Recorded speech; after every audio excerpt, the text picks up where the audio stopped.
ان کا گھر عبادت میں گزرتا ہے، ان کے گھر کی راتیں عبادت میں گزرتی. اور پھر عزیز ساتھیوں، بہت ہی اہم دعا دعا اور دعا. میرے ابو مرحوم کا شعر ہے، یہ موقع ہے نادر درود اور دعا سے، بنا لے تو قبروں کو روشن ٹھکانا. اللہ تعالیٰ ان کی قبر کو روشن کرے. اللہم اغفر لحینا و میتنا. عزیز ساتھیوں، دعا، عافیت کی دعا. خاص طور پر رمضان سے پہلے یہ دعا کرنا کہ اللہ تعالیٰ ہمیں ہر طرح کی بیماری، تکلیف، پریشانی، مصروفیت سے محفوظ رکھے کہ رمضان کی عبادت میں رکاوٹ نہ ہو. ابھی بھی چند دن باقی، پتہ نہیں کس کی کتنی جانیں باقی ہیں. کچھ سال پہلے ہماری ایک ساتھی کا رمضان سے جسٹ ایک دن پہلے انتقال ہوا تھا. ان کو کچھ بیماری بھی نہیں تھی. تو اللہ تعالیٰ سے دعا ہے کہ اللہ تعالیٰ صحت اور عافیت کے ساتھ رمضان نصیب فرمائے. اسلاف کے بارے میں آتا ہے کہ وہ 6 ماہ تک یہ دعا کرتے تھے کہ اے اللہ ہمیں رمضان تک پہنچا دے، رمضان دیکھنا نصیب فرما. اور اس کے اگلے 5 ماہ یہ دعا کیا کرتے تھے کہ اللہ ہماری عبادات قبول فرما. یعنی ان کو اپنے دنوں کی، ان دنوں کی گئی عبادتوں پر کتنا مان ہوتا رہا ہوگا نا، کہ یہ سرمایہ ضائع نہ ہو جائے. تو رمضان کے آنے تک دعا کرنا ہے. اور دیکھتے ہیں کہ کتنے لوگ جو تھے اب نہیں ہیں، پچھلے رمضان میں تھے اب نہیں ہیں، پچھلے سال ٹھیک تھے، روزے رکھے اور اب روزے رکھنے کے قابل نہیں ہیں. اللہ تعالیٰ ان کو شفا نصیب فرمائے. پھر اسی طرح سے یہ ہے کہ دعا کی لسٹ بنائی جائے ابھی سے، کچن میں، کمرے میں، جہاں جہاں جگہ ہونا اپنے نوٹ رکھ لیے جائیں.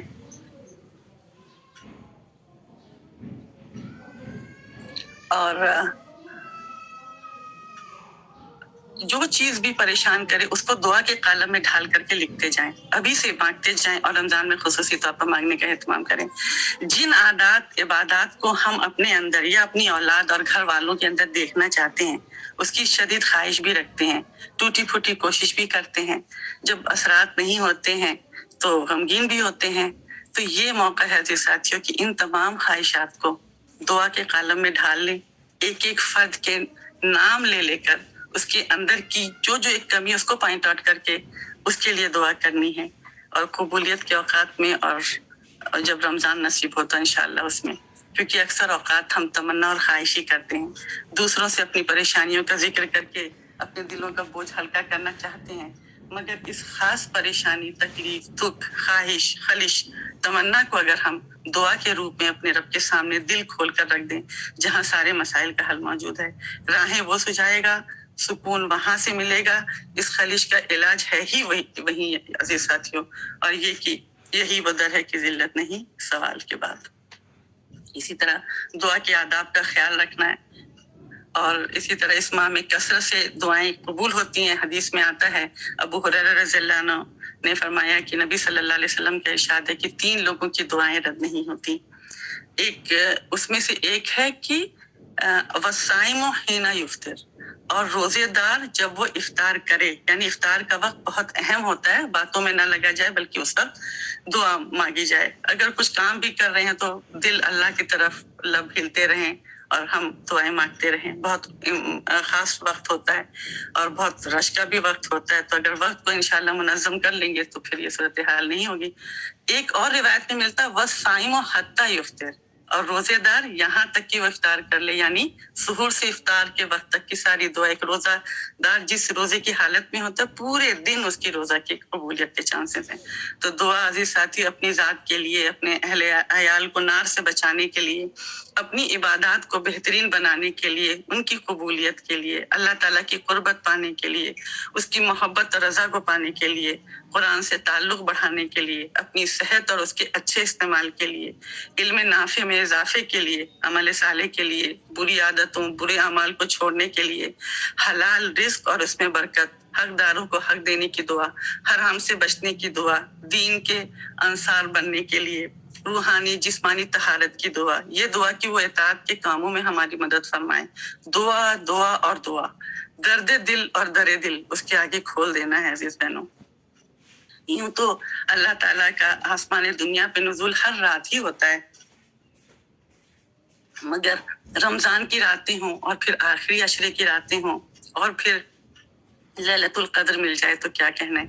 ابو امامہ رضی اللہ عنہ سے نبی صلی اللہ علیہ وسلم سے بیان کرتے ہیں کہ آپ سے عرض کیا گیا کون سی دعا قبول ہونے کے زیادہ امکانات ہوتے ہیں، تو نبی صلی اللہ علیہ وسلم نے فرمایا رات کے آخری حصے کا وسطی دورانیہ اور فرض نمازوں کے آخر میں۔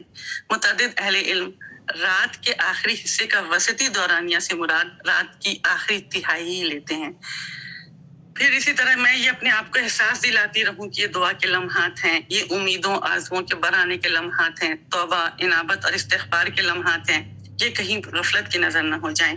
انا اجزی بہی، میرا رب مجھ سے کہہ رہا ہے، میں کیسے نہ لوں اس سے نام۔ پھر اسی طرح عزیز ساتھیوں، ایک مسلمان کی دوسرے مسلمان بھائی بہن کی غیر موجودگی میں کی جانے والی دعا جس سے وہ فرشتوں کی دعا کا مستحق ہوتا ہے، اس کے متعلق امام نووی رحمۃ اللہ علیہ لکھتے ہیں بعض سلف جب اپنے لیے کوئی دعا مانگنا چاہتے تو وہ اپنے مسلمان بھائی کے لیے دعا مانگتے کیونکہ وہ مستجاب ہوتی ہے اور اسی دعا کی مثل اس کو حاصل ہو جاتا۔ مثلا جس کے اخلاق بہت اچھے ہیں لیکن وہ ایمان کی دولت سے محروم ہے تو اس کے لیے ہدایت کی دعا، ایمان کی ہدایت کی دعا، اور اپنے لیے دعا کرنا کہ اللہ تعالیٰ مجھے مزید ہدایت نصیب کرے۔ اسی طرح جو دین کی خدمت انجام دے رہے ہوں ان کے لیے اخلاص و استقامت کی دعا، کسی کی صحت کا مسئلہ ہو، کوئی مالی پریشانی میں مبتلا ہو، کوئی مقروض ہے، کوئی محتاج ہے، اس کے لیے نام لے لے کر کے دعا کرنا۔ نبی صلی اللہ علیہ وسلم کی دعا کرتے تھے نا مقروض کے لیے، یا مولا زبیر اقضی عنہ دینہ۔ تو مسلمان کی دعا اپنے بھائی کے لیے پیٹھ پیچھے قبول ہوتی ہے۔ اس کے سر کے پاس ایک فرشتہ معین ہوتا ہے جس میں جب وہ اپنے بھائی کی بہتری کی دعا کرتا ہے تو فرشتہ آمین کہتا ہے اور یہ کہتا ہے کہ تم کو بھی یہی ملے۔ مسلم کی روایت ہے۔ نہ جانے کس کی ہدایت کس کے نیک عمل میں ہماری دعاؤں کا حصہ ہو تو اجر کی امید رکھتے ہوئے دوسروں کے لیے دعا۔ میری پیاری بہنوں، ہوائیں موسم کا اور دعائیں مصیبتوں کا رخ بدل دیتی ہیں۔ اسی طرح دعا ان کے لیے جو دعاؤں کے شدید محتاج ہیں، جن کے درجات ہماری دعاؤں سے بلند ہو سکتے ہیں، یعنی ہمارے وہ رشتے دار جو تن و مٹی کے نیچے ہیں۔ ربنا اغفر لی ولوالدی وللمؤمنین یوم یقوم الحساب۔ اور پھر سب سے بڑھ کر عزیز ساتھیوں، رحمت اور مغفرت کی خصوصی دعا کی جس کے بغیر جنت میں داخلہ ممکن نہیں۔ ایون نبی صلی اللہ علیہ وسلم نے بھی فرمایا تھا کہ الا ان یتغمدنی ربی منہ بمغفرہ ورحمہ، الا یہ کہ میرا رب مجھے مغفرت اور رحمت سے ڈھانپ لے۔ اسی طرح ہم کو افطار کی دعا بھی آنی چاہیے۔ جو مسنون دعا ہے وہ یہ ہے، ذهب الظمأ وابتلت العروق وثبت الاجر انشاءاللہ۔ پیاس بجھ گئی، رگیں تر ہو گئی، اگر اللہ چاہے تو یقیناً اجر ثابت ہوگا۔ پھر میزبان کے لیے دعا، میزبان کے لیے یہ رمضان کے علاوہ کی بھی دعا ہے اور رمضان میں بھی کی جا سکتی ہے اگر کسی کے یہاں مدعو ہوں تو۔ افطر عندکم الصائمون واکل طعامکم الابرار ونزلت علیکم الملائکہ، تمہارے یہاں روزہ دار افطار کیا کریں، نیک لوگ تمہارا کھانا کھایا کریں اور فرشتوں کا آپ پر نزول ہو۔ اسی طرح توبہ اور استغفار، ذکر اور درود کا اہتمام، سارے گناہوں کو معاف کرانے کا اس سے بہتر موقع اور کیا ہو سکتا ہے بھلا۔ استغفار غلطی پر احساس ندامت کے ساتھ توبہ تو ہے ہی ہے، لیکن کوئی نیکی اس درجے کی نہ ہو سکی جیسا کہ حق تھا، اس پر اللہ تعالیٰ سے معافی چاہنا، یہ ہے استغفار علی الطاعہ۔ یہ نماز کے بعد فوراً استغفار کی تاکید، یہ حج کے بعد جس دن کی سب سے زیادہ مغفرت کر دی جاتی ہے اس سلسلے میں فرمایا جا رہا ہے کہ ثم افیضوا من حیث افاض الناس واستغفروا اللہ، اور اللہ سے مغفرت طلب کرو۔ بھلا کیوں؟ اس لیے عزیز ساتھیوں کہ جانے کتنی کوتاہیاں ہیں جو جانے اور انجانے میں سرزد ہو گئی ہوں۔ ابو ہریرہ رضی اللہ عنہ کی ایک طویل حدیث ہے، اس کا ایک حصہ ہے کہ اس شخص کی ناک بھی خاک آلود ہو جس کی زندگی میں رمضان کا مہینہ آیا اور اس کی مغفرت ہوئے بغیر وہ مہینہ گزر گیا۔ اسی بدبختی اور اللہ اور اس کے رسول صلی اللہ علیہ وسلم کی ناراضگی سے بچنے کے لیے ہر مسلمان کو، مجھ کو اور آپ کو بھرپور محنت اور کوشش اور پوری لگن کے ساتھ نیک اعمال انجام دیتے ہوئے معافی مانگتے رہنا چاہیے۔ رمضان المبارک میں تو ہر عمل کا اجر ویسے ہی کئی گنا بڑھ جاتا ہے۔ ضروری نہیں ہے کہ ہم باقاعدہ مصلی پر بیٹھ کر ذکر اور استغفار کریں، چلتے پھرتے، کھانا پکاتے، کپڑے دھوتے، ہر وقت زبان پر ذکر اور درود جاری رکھنے کی عادت ڈالنی ہے اور یہی باقی زندگی کا حصہ بھی بن جائے، اللہ کرے۔ ایک حسن حدیث ہے، عبداللہ بن مسعود رضی اللہ عنہ کہتے ہیں کہ نبی صلی اللہ علیہ وسلم نے فرمایا کہ جس رات مجھے معراج کرائی گئی اس رات میں ابراہیم علیہ السلام سے میں ملا۔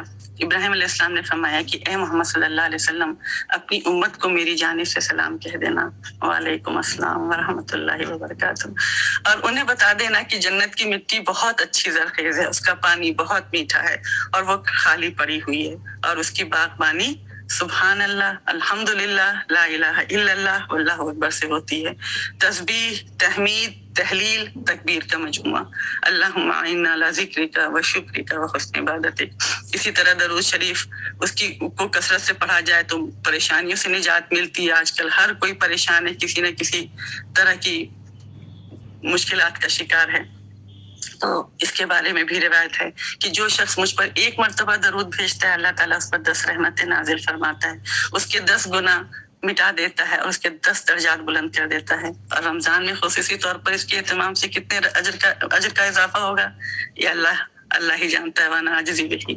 اسی طرح عزیز ساتھیو، ایک درود ایپ ہے جو بہت بہترین ریمائنڈر ہے، اگر آپ لوگ وہ ڈاؤن لوڈ کر لیں تو انشاءاللہ تعالیٰ انسٹال کر لیں گے تو انشاءاللہ وہ ریمائنڈر دیتا رہے گا، اور اس طرح ہم بزی بھی رہیں گے تو انشاءاللہ وہ ایک بار ہی صحیح تھوڑے تھوڑے وقفے سے درود پڑھتے رہیں گے۔ اسی طرح اعمال کے بارے میں جو آتا ہے روایات میں، وہ عملاً قرآن میں بھی اور حدیث میں بھی عملاً صالحاً کا ذکر ہوتا ہے، تعداد کا نہیں ہوتا، لیکن ذکر کے بارے میں ہم دیکھتے ہیں کہ ذکراً کثیرا والذاکرین اللہ کثیرا والذاکرات، تو ذکر کثیر مطلوب ہے۔ یہ جو ہم خواتین مختلف مسائل کا شکار ہو کر ادھر ادھر پوچھتے رہتے ہیں کہ کوئی ذکر بتا دیں، کوئی ورد بتا دیں، یہ موقع ہے رمضان میں کثرت سے ذکر کرنے کا۔ اسی طرح عزیز ساتھیوں، پلاننگ کرنی ہے ہم کو رمضان سے آنے سے پہلے، اس کے لیے میں نے کچھ بھیجا ہے ان کو، شاید اسکرین پہ وہ لگا دیجیے گا سمیہ بہن، انشاءاللہ تعالیٰ کچھ چیزیں ہیں جو ہم لوگ پہلے سے پلان کر لیں دوران رمضان بھی انشاءاللہ تعالیٰ۔ تو جیسے اگر زکوٰۃ فرض ہو چکی ہو اور اسی ماہ میں زکوٰۃ کی ادائیگی کا وقت ہوتا ہو تو اس کا کیلکولیشن پہلے سے کر لیا جائے، کیلکولیشن فطرے کا حساب بھی پہلے سے کر لیا جائے۔ زکوٰۃ کے بارے میں اگر وقت رہا تو ایک بات کہنا چاہوں گی آخر میں انشاءاللہ۔ اسی طرح افطار کروانے کی پلاننگ بھی پہلے سے کر لی جائے، جس میں وقت اور مال کا جی اسکرین شیئر کر دیا دیکھیے۔ اچھا، جزاک اللہ خیراً۔ ہاں یہ ہے، انشاءاللہ گروپ میں بھی ہم لوگ شیئر کر دیں گے، تو اس میں ہے کہ اپنا جائزہ لینے کی ایک لسٹ ہے انشاءاللہ تعالیٰ، اور اللہ کرے کہ عادت ہماری بن جائے تاکہ بس نجات ہو جائے۔ تو اسی طرح کہ اگر افطار وغیرہ کرانا ہے کسی کو تو اس کی پہلے سے پلاننگ کر لیں، جس میں وقت اور مال کا بے جا اسراف نہ ہو۔ وفی اموالہم حق للسائل والمحروم، رشتہ داروں کے ساتھ ساتھ ناداروں کا بھی خیال رکھا جائے۔ نبی صلی اللہ علیہ وسلم نے فرمایا کہ جس کسی نے روزے دار پہ افطار کرایا، کسی غازی یعنی اللہ کے راستے میں جہاد کرنے والے کے لیے وسائل مہیا کیے تو اس کو بھی اتنا ہی اجر ملتا ہے۔ ایک صحابی نے عرض کیا کہ اے اللہ کے رسول صلی اللہ علیہ وسلم، ہر آدمی کے پاس کہاں اتنا مال ہوتا ہے کہ وہ دوسروں کو بھی افطار کرا سکے؟ اس پر آپ صلی اللہ علیہ وسلم نے فرمایا، یہ ثواب تو اللہ تعالیٰ ہر اس شخص کو عطا فرماتا ہے جو ایک گھونٹ دودھ یا ایک کھجور یا ایک گھونٹ پانی پر افطار کرائے۔ اچھا، اسی طرح سے ایک اور روایت ہے، سحری میں مدعو کرنا اگر ممکن ہو تو عزیز ساتھی کیوں نہ اس سنت کو، اگر جس کے لیے بھی ممکن ہو سکے اس سنت کو زندہ کرے۔ ارباز بن ساریہ رضی اللہ عنہ کہتے ہیں کہ میں نے رسول اللہ صلی اللہ علیہ وسلم سے سنا، آپ رمضان کے مہینے میں سحری کھانے کے لیے بلا رہے تھے اور فرما رہے تھے آؤ صبح کے مبارک کھانے پہ۔ اس کو مبارک کھانا کہا گیا، حلموا الی الغداء المبارک۔ پھر اسی طرح اور بھی ان کا عمل ملتا ہے، صحابہ کرام کا ملتا ہے۔ ایک تابعی ہیں طاؤس، وہ بیان کرتے ابن عباس رضی اللہ عنہ کو، کہتے انہوں نے سنا کہ عمر رضی اللہ عنہ نے سحری میں مجھے اپنے پاس کھانے کے لیے بلایا، تو اسی دوران لوگوں کا شور و گل سن کر دریافت کیا یہ کیا ہو رہا ہے؟ میں نے کہا لوگ مسجد سے نکل رہے ہیں، دراصل لوگ اجتماعی سحری کے بعد نکل رہے تھے۔ تو اسی طرح کی اور بھی روایات ہیں جس سے پتہ چلتا ہے کہ سحری کے وقت بھی اجتماعی سحری ہوا کرتی تھی صحابہ کرام کی۔ پھر اسی طرح سحری میں کھجور کھانا، نعمہ سحور المومن التمر، کھجور مومن کی کتنی اچھی سحری ہے، نبی صلی اللہ علیہ وسلم نے فرمایا۔ اسی طرح رسول اللہ صلی اللہ علیہ وسلم آخری عشرے میں جتنی محنت کرتے اور دنوں میں اتنی محنت نہیں کرتے تھے، تو جیسے ایک روایت ہے کہ جس نے فجر کی نماز جماعت کے ساتھ پڑھی، یہ تو مردوں کے لیے ہے کہ مسجد میں، پھر وہ مسجد میں بیٹھا اللہ کا ذکر کرتا رہا یہاں تک کہ سورج نکل آیا، پھر اس نے 2 رکعت نماز پڑھی تو اس کو 1 حج اور عمرے کی مثل اجر ملے گا۔ رسول اللہ صلی اللہ علیہ وسلم نے فرمایا پورے حج اور عمرے کا، پورے حج اور عمرے کا۔ امید ہے ہم خواتین کو یہ اجر انشاءاللہ فجر کی نماز کے بعد مصلی پر بیٹھے رہنے اور ذکر اذکار کرنے کے بعد اشراق کی نماز پڑھنے پہ بھی مل جائے گا انشاءاللہ۔ تو یہ فضیلت عام ہے رمضان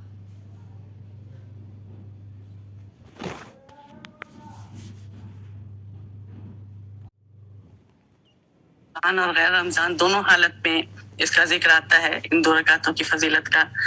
اسے یہاں اس لیے بتایا کہ عام دنوں میں تو ہر مسلمان کے لیے اس فضیلت کا حاصل کرنا مشکل ہے، رمضان میں جبکہ نیکی کرنے کا جذبہ زیادہ قوی ہوتا ہے اور ثواب کمانے کا شوق بہت ہو رہا ہوتا ہے، اس لیے رمضان میں یہ فضیلت حاصل کرنے کی کوشش کی جا سکتی ہے، روز نہیں تو کبھی کبھی۔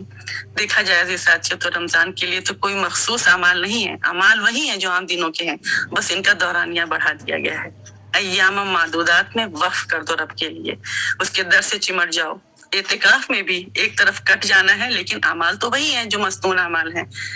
اسی طرح سے کچھ اور باتیں ہیں کہ ہم پہلے سے ایک دم پکا فیصلہ کریں کہ انشاءاللہ تعالی ہم کو بہتر بننا ہے، پہلے سے بہت بہتر بننا ہے۔ پھر اپنے گھر کو رمضان آنے سے پہلے ہی آرگنائز کر لینا ہے، اچھی طرح سے پوری صفائی کر لینی ہے، ساری کلوزٹ وغیرہ کی، الماری وغیرہ کی، جو بھی شاپنگ لسٹ جو ہیں ان کو بنا لینا ہے۔ اسی طرح کھجوروں کے پیکٹ بچوں کو دینے کے لیے تیار کر لیں، افطاری وغیرہ میں دینے کے لیے کر لیں۔ پھر اسی طرح عید کے کپڑے بھی پہلے بنا لیں، بنا ہی چکی ہوں گی لیکن یہ بس ایک یاد دہانی ہے کسی کا رہ گیا ہو تو، اور تاکہ آخری عشرے کا پورا فائدہ اٹھایا جا سکے۔ پھر باقی ساری سنتوں پر عمل کرنے کا بھی تہیہ کرنا، جیسے مسواک کرنا، صدقہ دینا، سونے سے پہلے وضو، بستر جھاڑنا، صبح شام کے اذکار وغیرہ، یہ ساری چیزیں جو ہیں ایک دم ایسی جگہ پہ رکھی رہیں تاکہ وقت زیادہ برباد نہ ہو، بیکار نہ جائے۔ پھر بے جا دعوتوں سے اجتناب کرنا ہے، اپنے ہمسایوں کو بھی جو بھیجنا ہے اس کا بھی انتظام پہلے سے کر لیں، اسی طرح افطاری وغیرہ جو بھی ہے وہ پہلے سے کر لیں۔ اور اسی طرح ایک ہے کہ اگر کوئی اعتکاف میں بیٹھنا چاہتا ہے تو اس کی کچھ گھریلو ذمہ داریاں لے لی جائیں، کسی کو کم کر دی جائیں تاکہ وہ اعتکاف میں بیٹھے تو ان کا ثواب ہم کو بھی ملے، کسی بزرگ کی مدد ہے، اسی طرح سے جو بھی ممکن ہو سکے کسی سوشل ورک کے لیے اپنے آپ کو پہلے سے تیار کر لیں تاکہ اجر بہت ملے۔ پھر انشاءاللہ تعالیٰ کچھ ہیں PDF ہیں قیام اللیل کے حوالے سے، وہ انشاءاللہ ہم لوگ گروپ میں شیئر کر دیں گے۔ اور چھوٹے بچوں کی عمر کے حساب سے پہلے سے کچھ ایکٹیویٹیز مرتب کر لی جائیں، وہ بھی اس میں شامل رہیں، دلچسپی بھی لیں، اور روزوں کے مسائل کا علم جتنے بھی دن باقی رہ گئے ہیں، خصوصاً عورتوں کے مسائل سے متعلق، حالت حیض اور نفاس کے مسائل جو ہوتے ہیں ان کا علم حاصل کر لیا جائے، اور تاکہ شکوک اور شبہات رفع ہوں، جو نہیں معلوم ہے تو اہل علم سے پوچھ لیا جائے۔ ایک بات ہدن للناس کے متعلق کچھ علماء کا کہنا ہے کہ اس ماہ میں غیر مسلم کو ہدایت کی دعوت دینے کی کوشش کے اچھے نتائج نکلتے ہیں۔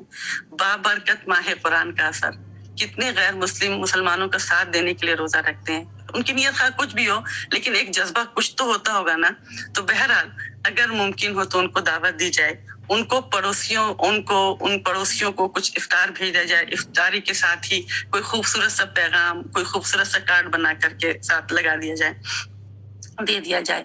اسی طرح یہ موقع ہے لمبے سجود کے، اور سجدے تلاوت بھی آئے گا دوران تلاوت، تو وہ خود بھی مسنون دعا یاد کر لی جائے، جس کو نہیں یاد ہے، یاد ہوگی تو بچوں کو یاد کرا دی جائے۔ ایک چیز اور کہ ایک کوئی نئی چیز کی کوئی وہ سنت جو مہجورہ ہو گئی ہے اس کی شروعات اب سے کر لیں۔ ایک روایت میں آتا ہے، ابو داؤد کی صحیح روایت ہے کہ صلو قبل المغرب رکعتین، یہ نبی صلی اللہ علیہ وسلم نے فرمایا کہ مغرب سے پہلے 2 رکعتیں پڑھو، پھر فرمایا مغرب سے پہلے 2 رکعتیں پڑھو، جس کا جی چاہے، یعنی یہ اس اندیشے سے فرمایا کہ لوگ اس کو کہیں سنت نہ بنا لیں۔ تو کیوں نہ عزیز ساتھی سنت کو اب سے شروع کر دیں، مغرب کے فرض سے پہلے۔ رمضان میں کثرت سے نوافل کی ادائیگی انسان کو اللہ کا محبوب بنا دیتی ہے. مشہور حدیث قدسی ہے کہ بندہ نوافل کے ذریعے میرے قریب ہوتا رہتا ہے حتیٰ کہ میں اس سے محبت کرنے لگتا ہوں. تو رمضان میں اس کا تو اثر اور ہوگا. اسی طرح امت مسلمہ کو اپنی خصوصی دعاؤں میں یاد رکھنا. آج امت مسلمہ کی جو حالت وہ سب کے سامنے ہے. اللہ تعالیٰ اس مشکل سے نکالے امت مسلمہ کو، اور جو اس کے ساتھ بدنیت ہے اللہم انا نجعلک فی نحورہم ونعوذ بک من شرورہم. ہاں ایک بات اور، وہ یہ کہ شیطان قید ہونے سے پہلے شدید وار کرے گا. تو ہم ہوشیار رہیں کہ اس کا یہ جاتے جاتے اس کا جو بڑا وار ہے وہ رشتوں کو توڑنے کا ہی اس کا ہوتا ہے. تو اللہ تعالیٰ ہمارے دلوں میں الفت پیدا کرے. اللہم الف بین قلوبنا واصلح ذات بیننا. تو آئیے میری پیاری بہنوں، اس رمضان میں ہم وقت کا زیادہ حصہ اللہ کے کلام کے ساتھ گزارے. اس سلسلے میں ایک کوشش اگر ممکن ہو تو 10 15 20 منٹ جتنا بھی وقت ملے ہم تلاوت سننے کا اہتمام کریں. ریکارڈنگ سے نہیں، بہتر یہ کہ گھر کا کوئی فرد ہو جسے ہم سنائیں. عبداللہ بن مسعود رضی اللہ عنہ کی روایت سے اس کا اشارہ ملتا ہے نا، جب نبی صلی اللہ علیہ وسلم نے ان سے فرمائش کی تھی. اسی طرح ابو موسیٰ اشعری رضی اللہ عنہ کے بارے میں نبی صلی اللہ علیہ وسلم کا فرمانا کہ اگر تم مجھے دیکھتے جب میں کل رات تمہاری قرأت سن رہا تھا، یہ اس سے بھی سننے کا اشارہ. پھر جبریل علیہ السلام کا دور آپ صلی اللہ علیہ وسلم کے ساتھ. تو یہ شعوری طور پر ہم اس کا اہتمام اگر کریں، اور اس سلسلے میں اگر یہ ممکن ہو تو پھر دوسرے ذرائع سے بھی سن سکتے، لیکن بہتر ہے کہ پرسن ٹو پرسن اگر سنا جائے. تو ایک بات یہ کہ گھر کے کام بھی عبادت ہیں، اگر اس کو عبادت سمجھ کے کیا جائے، بوجھ سمجھ کے نہ کیا جائے. بچوں سے افطار اور سحور کے بعد کھانا لگانے، پانی رکھنے کو کہا جائے، اور یہ ذہن میں ڈالا جائے کہ تمہارا یہ سب کرنا ان دنوں بہت ثواب ہے، گویا آپ کو افطار کرانے کا ثواب مل رہا ہے. اس کے علاوہ آخری بات، ایک نوٹ بک اس رمضان کے لیے خاص کر لی جائے جس میں 2 یا 3 آیات اس لحاظ سے اس پہ فوکس کیا جائے روزانہ، یا اگر روزانہ نہیں ہر کوئی اپنے وقت اور اس کے حساب سے، حالات کے حساب سے یہ کر سکتا ہے کہ اس آیت کو میں دعا کے قالب میں کیسے ڈھالوں. مثال کے طور پر الف لام میم ایک آیت ہے، مجھے اس کا مفہوم نہیں پتا، تو اس آیت کو میں دعا میں ڈھالتی ہوں کہ اللہ تعالیٰ مجھے، میرا علم تو بہت ہی کم ہے، اللہ تعالیٰ تو مجھے علم میں زیادہ کر، یا مجھے محکمات پر وہ متشابہات میں پڑھنے سے بچانا. اس طرح کی ہر آیت کو دعا کے خالہ میں ڈالا جا سکتا ہے. مجھے معلوم ہے کہ قرآن نصیحت ہے، الذکر فیہ ذکرکم، کہاں ہے میرا ذکر، میں تلاش کروں اور پرکھوں، اور اپنے آپ کو کہ آیا ان آیت میں میرے لیے کوئی خصوصی نصیحت پائی جاتی ہے، کیا اس آیت نے میرے ذہن میں کوئی سوال پیدا کیا، وہ سوالات کیا ہیں، سب نوٹ کرتے جائیں. کوئی بھی آیت جو مجھ پر ایک خاص تاثر چھوڑتی ہے، جو میرے دل کو میری زندگی کی کسی اہم لمحے کی طرف واپس لے جاتی ہے، وہ لمحہ کیا تھا اور اس آیت نے مجھے کیسا محسوس کرایا، اس وقت جو میرے احساسات تھے وہ کیا تھے، سب نوٹ کرتے جائیں. پھر عید کے بعد جب کبھی موقع ملے اس گاہے بگاہے اس نوٹ بک کو نکال کر دیکھیں اور اپنے آپ کو رمضان کے موڈ میں لانے کے لیے اس طرح کی کوئی ایکٹیویٹی ترتیب دیں. اللہم انک عفو تحب العفو فاعف عنا. دعا ہے کہ اللہ تعالیٰ سے دعا ہے کہ یہ رمضان ہمیں اللہ تعالیٰ کا اور اس کے کلام کا وہ قرب نصیب کر دے جو اس سے پہلے نہیں ہوا. اللہ کرے کہ یہ قربت ہمارے غموں کا مداوا ہو، ہماری رہنمائی کرے، ہمارے شوق میں اضافہ کرے. ہمارا یہ رمضان گزشتہ سارے رمضان سے بہتر ہو یا رب. اللہ تعالیٰ تو اپنی نوازشوں سے مرحوم کرنا، محروم نہ کرنا. مرحوم یعنی رحمتوں میں ڈھانپ لینا. ابو ہریرہ رضی اللہ عنہ کی روایت ہے نا کہ بندے کو 2 خوشیاں نصیب ہوتی ہیں، ایک خوشی اس وقت جب وہ افطار کرتا ہے اور ایک خوشی اس وقت جب وہ اپنے رب سے ملتا ہے.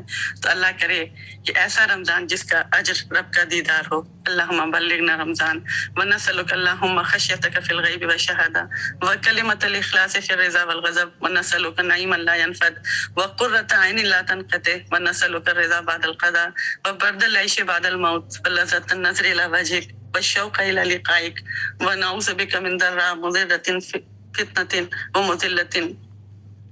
من فتنة مضلة اللہم زینا بزینت الایمان وجعلنا ہداة مہتدین. اے اللہ، ہم غیب اور حضور دونوں حالتوں میں تیری خشیت کے طلبگار ہیں، اور ہم تجھ سے خوشی اور ناراضگی دونوں حالتوں میں کلمہ اخلاص کی توفیق مانگتے ہیں، اور ہم تجھ سے ایسی نعمت مانگتے ہیں جو ختم نہ ہو، اور ہم تجھ سے ایسی آنکھوں کی ٹھنڈک کے طلبگار ہیں جو منقطع نہ ہو، اور ہم تجھ سے تیری قضا پر رضا کا سوال کرتے ہیں. تجھ سے موت کے بعد کی راحت اور آسائش کے طلبگار ہیں، اور ہم تجھ سے تیرے دیدار کی لذت تیری ملاقات کی شوق کے طلبگار ہیں اور پناہ چاہتے ہیں تیری اس مصیبت سے جس پر صبر نہ ہو سکے اور ایسے فتنے سے جو گمراہ کر دے۔ اے اللہ ہم کو ایمان کے زیور سے آراستہ رکھ اور ہم کو رہنما اور ہدایت یافتہ بنا۔